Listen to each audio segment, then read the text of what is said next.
Hello, Frank. I'm Oz here. So today I'm coming with a review on Velvet Patchouli by Dolce & Gabbana. Beautiful presentation here. Name of the company up front, and on the bottom you have the name of company information. This is a 50 ml.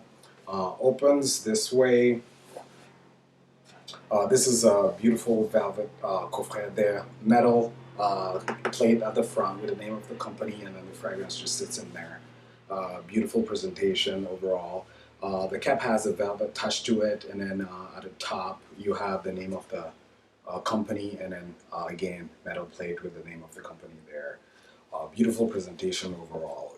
So at the top, what you're gonna get is a wet, earthy soil accord from the patchouli, the wet patchouli, and then some dry, woody accord in the background, so dry cedar. As it progresses, what is going to happen is that the wet patchouli accord that was dominant in the opening is going to start toning down, and it's going to be well blended with the cedar, the dry cedar note here.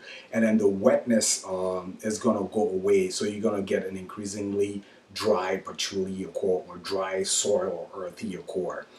So after 1 hour, that's what's going to happen. You're going to transition from a wet patchouli accord with a dry woody in the background to an overall dry accord, so a dry cedar note and a dry earthy patchouli accord.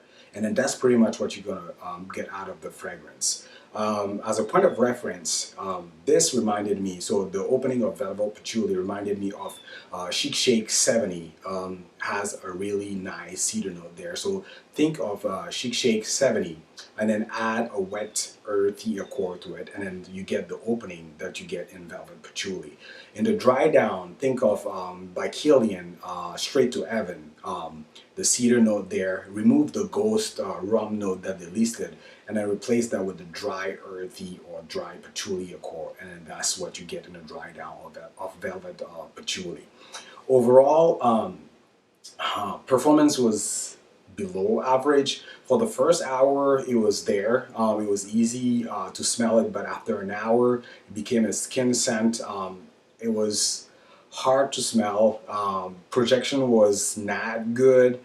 Sillage as well was not that great. So overall, a poor performer there. Longevity was between 5 and 6 hours.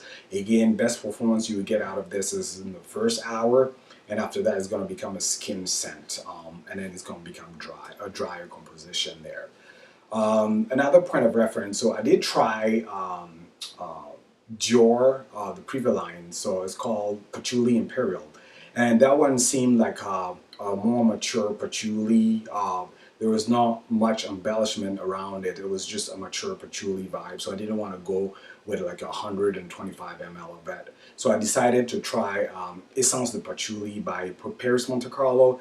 That one, like Eric mentioned, it is not your old school, too mature type of patchouli. This is a really almost gourmand patchouli. Vanilla, light floral, and musk just embellish that patchouli, makes it almost gourmand, and then it's super rich. So if you're interested in something that is rich, has body, and then other surrounding notes that make the patchouli main player there interesting, Essence de Patchouli is definitely there. For me, it was too rich, so I decided to forego that and then try Velvet Patchouli. So Velvet Patchouli sits in the middle, more closer to Dior Patchouli Imperial, but it is woodier and drier than the Dior Patchouli Imperial there. So seasons, I would say any seasons beside winter. This is leaning more masculine because of the dry accord, the woodiness in there. Age range, any age range, you will have to love patchouli to like this one, and then the dry accord in there too. So I would say anybody can wear this. Scenarios. This is more of a personal scent. Like I said, it is a skin scent. It's not something that would be a crowd pleaser. So it would be more of a personal scent, and then the way it performs will remain so, because other people are not going to be able to smell you, maybe besides the first hour. If I was going to rate this, I would give this a 6 out of 10 for the size, on the price that they have on it, and then what it does. It is a simplistic composition. I don't think if I sampled this before I had a sample, I would have upgraded to a full bottle. So I would say for me, it's not bottle worthy. It is nice, but for the price and the size, no.